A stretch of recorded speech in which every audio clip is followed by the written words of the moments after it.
Welcome, everybody. It's great to have you here at PUC headquarters, 525 Golden Gate Avenue, on what is a beautiful day with no rain. But I think some people are getting a little bit tired of that, right? We need a little bit of rain for to see if we get some late snowpack. But it is wonderful to have you, all of you here to join us today as we celebrate the launch of the San Francisco Bay Area Advanced Quantitative Precipitation Information Network. Who would have thought that we'd get such a great turnout for such a long and convoluted title? But it is great, and it shows how much you care about the environment, so we're happy to have you. This collaboration and build-out of advanced radar sites is a culmination of valued academic research by the Colorado State University Cooperative Institute for Research in the Atmosphere and UC San Diego Scripps Institute of Oceanography Center for Western Weather and Water Extremes, and NOAA research as well. Their research, combined with funding from the California Department of Water Resources in the form of a $19.5 million water management grant, made this network possible. For the SFPUC and our water and wastewater systems, access to advanced, higher resolution radar data helps us prepare our city, our staff, and our systems for the storms and other weather that can impact us. Knowing where and when intense storms will fall means we know where to send our staff to reduce localized flooding and whether we should release water from local reservoirs to create space for incoming rain or hold on to that precious water supply. We're proud to be a partner in taking academic research advancements and putting them on the ground and to good use. Our upgraded Sawyer Ridge radar site joins others built across the Bay Area by our partner water, wastewater, and flood control agencies to put research into practice. And today we welcome our partners as we celebrate achieving this accomplishment in advancing radar technology for the Bay Area, and hopefully this will lead to similar efforts across the nation. I'd like to introduce our first valued speaker today, Dr. Marty Ralph, Director of the Center for Western Weather and Water Extremes, who has led research into improving our forecasting technologies, and we're so happy to have him here today. Marty.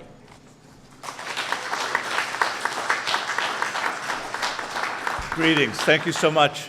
Welcome, everybody. And before anything else, I just want to thank everybody who's been part of this and give a round of applause for everybody. I can't name everybody, but thank you for everybody who's been part of this and made it happen.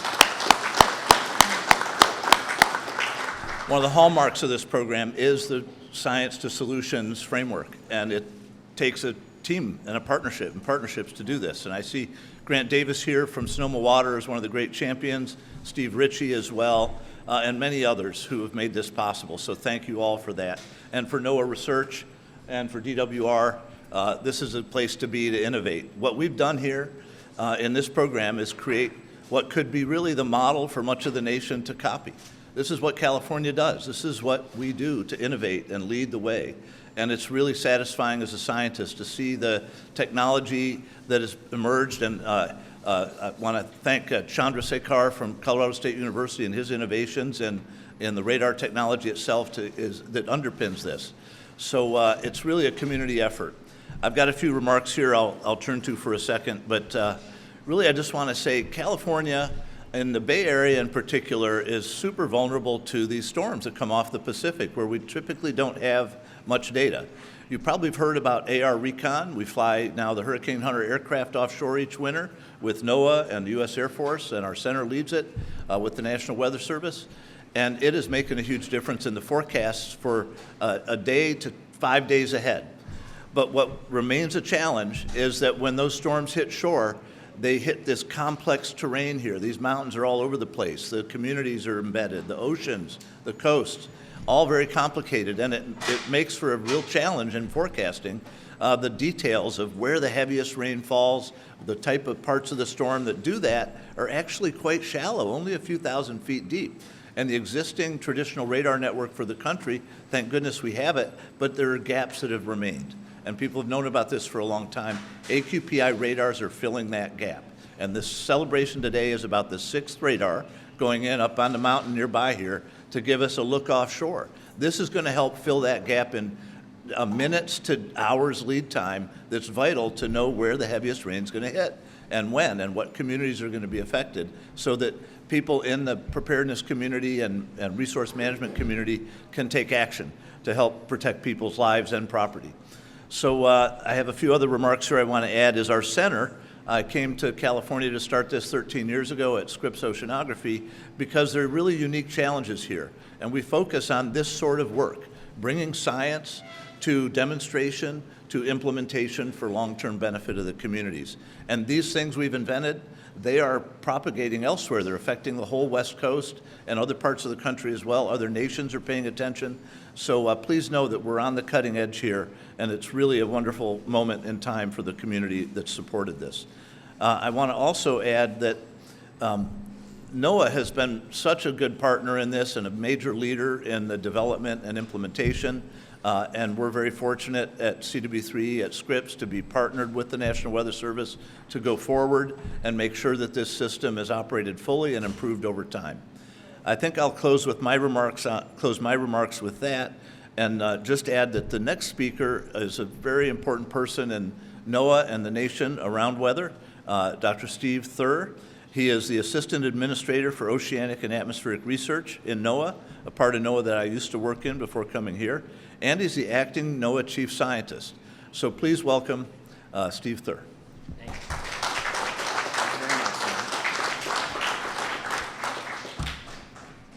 Good day, everyone. So as Marty said, I work for NOAA, and I'm not here in the state of California. I flew in specifically for this event. I work just outside of Washington, D.C., and the reason I wanted to come is really twofold. The first, I don't think we celebrate success enough, and this project clearly is something worth celebrating. The second, about 2 years ago, I articulated for our organization 3 major societal challenges that we were going to spend our resources investigating. The first of those was, how do we protect society against extreme weather and other environmental hazards? The second was, how do we manage too much and too little water? And the third was, how do we sustainably manage the environment with which we've been entrusted while simultaneously working on economic development? And my agency, the National Oceanic and Atmospheric Administration, sits within the U.S. Department of Commerce. And so we take that dual role of environmental protection and economic development very seriously. This AQPI network demonstrates how we can be successful in all 3 of those societal challenges simultaneously. I also think it's a great example of how we can establish long-term partnerships in the area of science. This is bringing together 2 academic institutions, the Cooperative Institute for Research in the Atmosphere at Colorado State and Scripps Institution of Oceanography at UC San Diego, federal partners at USGS Army Corps NOAA, state partners, and local municipal partners. And I think this is one of the best examples of a long-term initiative over 8 years of multiple sectors working together at various levels of government to do something that this region needs. And if we can replicate this not just elsewhere in California, but across the country, then I think I'm doing my job in trying to promote how science can improve society. I asked for a couple of examples of how the information from this network is already improving operations here in the Bay region, and I was given some really impressive examples. I want to share a couple of those with you. I've been informed that the San Francisco Public Utilities Commission is using AQPI forecast data in combination with other publicly available data to improve their forecasting of wet weather preparation event. The California Geological Survey is using AQPI data to look at risk estimates for burn scar areas, and that our colleagues, my colleagues in the National Weather Service, relied upon these radar recently when one of their other systems went down. And so it's providing a backup capability for our local weather forecast officers in Monterey. At the local level, I've been told multiple districts are using this for flood protection strategies and develop evacuation plans that were not as robust without this information. And that makes me really quite proud. I've been with the agency for 23 years. The reason I stay is because of my personal motivation. What motivates me as an individual is using science to improve society. And I think what I've just shared with you and what you're going to hear from a couple of the other speakers is a really clear demonstration of this is science in action to better society. I also want to recognize an individual from NOAA that's not here with us today. Rob Ciafelli was a research scientist with our physical sciences lab in Boulder, Colorado. He was here at the beginning, about 10 years ago, working with California Department of Water Resources and Sonoma Water to envision this AQPI effort. He retired from federal service last April. I don't think we would have been here, at least my part of this, NOAA's part of this, would not have been possible without Rob, and I wanted to publicly acknowledge him. With that, thank you. With that, I'm going to turn the podium over to Dr. Mike Anderson, the California State climatologist. All right. Good morning, everybody. Great to see you all here and great to be here. This has been an amazing journey, a true integrated regional water management project. And it's a fantastic celebration of what a little out-of-the-box thinking can do. That takes an idea, it's not to be its own thing. It takes a federal foundation, provides some state customization designed for local implementation. That takes partnership. And boy, do we have partnerships, extending with our federal partners, multiple state agencies, our local partners, our academic partners, each bringing their own expertise and perspectives to move this idea forward. And now we get to see it in action, which is, to me, very exciting. I spent a good chunk of my career working in flood emergency management. So to have the added information that can help tell what's going on now, next, and even now on the horizon is going to be a great thing. Even better, this isn't a one and done for the state of California. This has become a beacon for other regions that look at it and say, wow, that's really neat. How do we do that? And so I have other regions already talking and saying, how do we replicate that where we are? And this experience has helped pave the way that'll make that possible and allow customization for California across its regions, because we are a fantastically diverse state.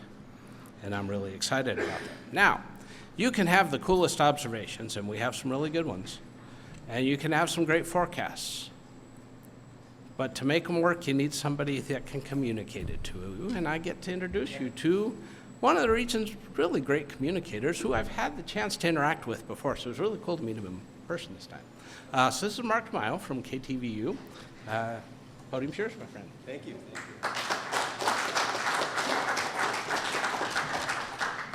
Super excited to be here with you guys today. I kind of need my notes because I don't have the crutch of talking about morning fog and afternoon sun on the newscast right now. My name is Mark Tamayo. I am the chief meteorologist at KTVU. I've been attempting to forecast the weather for about 25 years here in the Bay Area, and sometimes it could be a humbling experience. I'm also proud to be from here. I grew up in the North Bay, learned to swim at the Russian River, and atmospheric rivers hit pretty close to home for me because in 1982, we had a major atmospheric river, lots of flooding, and our house, we were evacuated from our house by canoe. So that was the first time in my life, I think I was in second grade, that I felt my life was disrupted. Our day was disrupted. We had to make decisions. So when I'm on the air right now, giving the forecast, I kind of have that in the back of my mind during these events that people's lives could be disrupted with a fire event or a strong storm event, and it's always in the back of my mind. Over the past few years, the idea of a forecast has kind of been evolving in my mind, and right now it kind of seems like it's a puzzle where we have these known pieces, which are great. Hope we're okay. And then we have these unknown pieces, and we're just trying to put all these pieces together to put the forecast together. While the unknown pieces seem like they're kind of a pain and a challenge, once you figure them out, that's the victory. And I think that's what's happening today. We are trying to figure out those unknown pieces to bring us to the next level.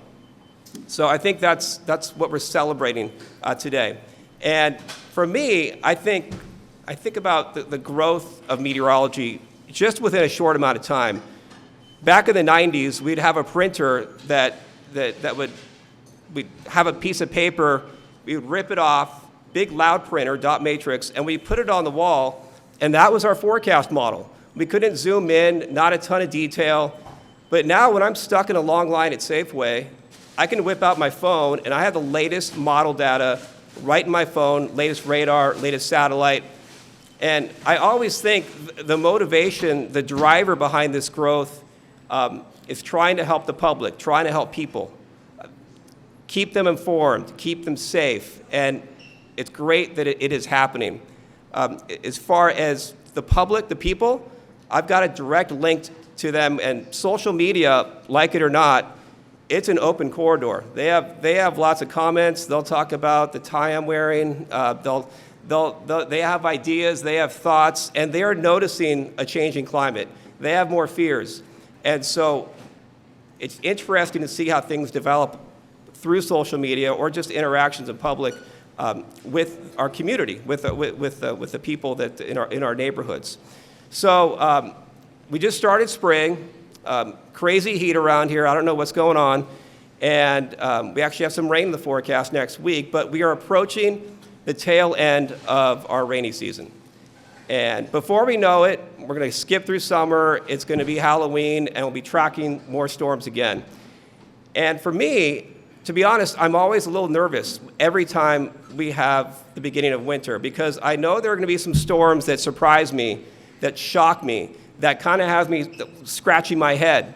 And sometimes you can have a beautiful storm offshore, and then it looks like it's going to do a lot, and then it just splits and falls apart, and nothing happens, which I'm sure is frustrating for all the water managers out there. Other times you could have an ordinary front, and then a little wave develops along it that could slow it down and lead to more intense rainfall. So there's so many little details offshore, and I'm really excited that we have these flights going into these storms to get a better understanding of these storms and to really boost, get that information to boost the forecast model performance. Now, when these storms come onshore, that's when the real show happens for us. And when the rain picks up, of course, we look at the traditional radar coming out of the Santa Cruz Mountains. And every time I look at that radar beam, the radar coverage, I know that there could be something missing. Like, what if there's an intense cell out there and a creek in someone's backyard is rising rapidly and we're missing it? Or what if a road's about to get washed out? Or what if San Francisco picks up nearly 5.5 inches of rainfall, which happened a few years ago, leading to flash flooding? These are the details that are so important. And during this time, during these big events, a lot is happening in a short amount of time. People are getting warnings all over the place. Information is changing. They could be scared. There could be panic out there. And with these storms, we not only rely on the traditional radar, we also rely on what we call weather spotters to give us what we call the ground truth. What are people seeing? And with the ground truth, it's helpful with the radar, but with this new network of radars that are peppered over the Bay Area, it sounds like we're getting the real ground truth down to neighborhood level, and we're getting a lot more information in a short amount of time.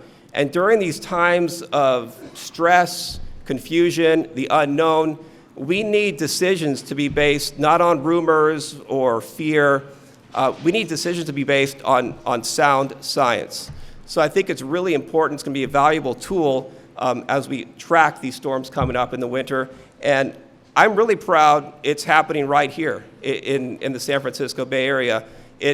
Weather is super complex, and you need to have a strong front, a creative front to tackle these complex questions. And what's really exciting is we don't have to wait 10 years, 5 years. It's here. And as these storms start coming on board, we can start making better decisions based on this great information coming out of this new network. So thank you so much for having me here today. Really, really excited. I'm learning a lot, and we'll get ready for those new storms coming on shore. As far as our next speaker, I want to introduce David Rabid from Sonoma County Supervisor.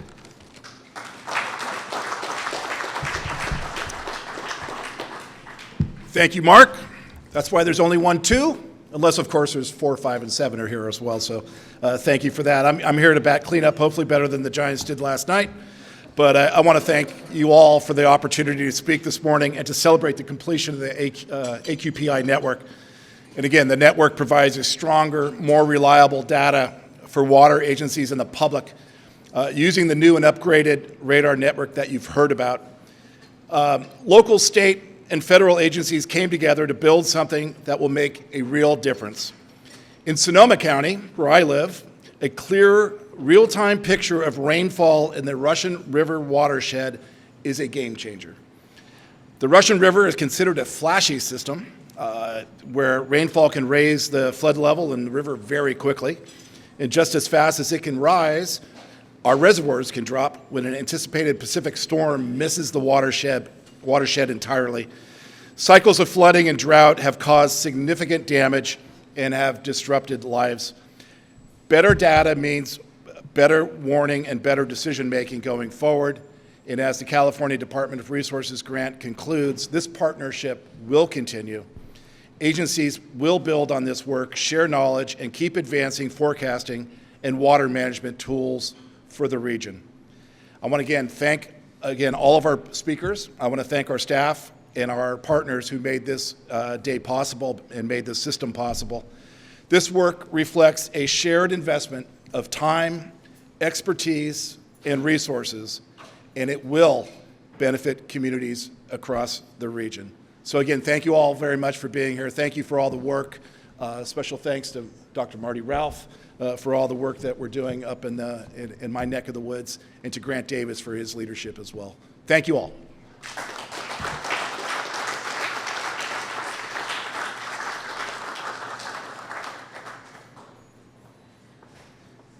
All right, that concludes our program. For those who are joining us for the event, we'll have some time for photos and some interviews. But for others who joined us, we do have lunch both here and upstairs for some of our guests. So please feel free to mingle a bit. But as I said, we'll bring you some other rooms as well. But thank you all for being here today. We really appreciate your attendance.